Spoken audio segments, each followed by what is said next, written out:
সেই মুহূর্তগুলি মনে হচ্ছে যেন স্তব্ধ হয়ে গেছে।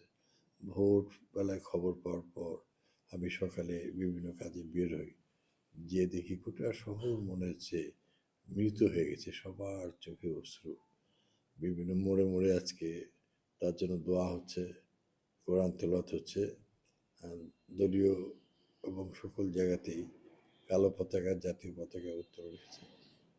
কালকে 1:30টায় আমাদের পার্লামেন্টের সামনে তার জানাজায়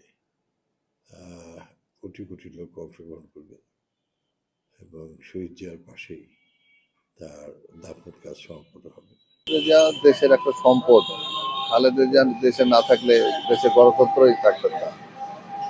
ভাবার আর চিন্তা ভাবনার শেষ নয় আমাদের আমরা বাংলাদেশের লোক, দল মত নির্বিশেষে সবাই শোকাহত। খালেদা জিয়া শুধু বিএনপির নেত্রী না, সর্বদলের নেত্রী।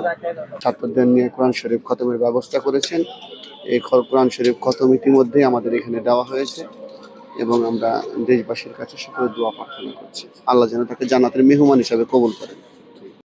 মা ছিলেন উনি খালেদা জিয়া, উনি মারা যাওয়াতে আমাদের অনেক ক্ষতি হয়েছে। উনি আমাদের নেত্রী। আজকে ওনার জন্য আজকে আমরা সবাই কাঁদছি, পুরো দেশের মানুষ কাঁদছে। কি বলবো বলেন, দুঃখের কথা।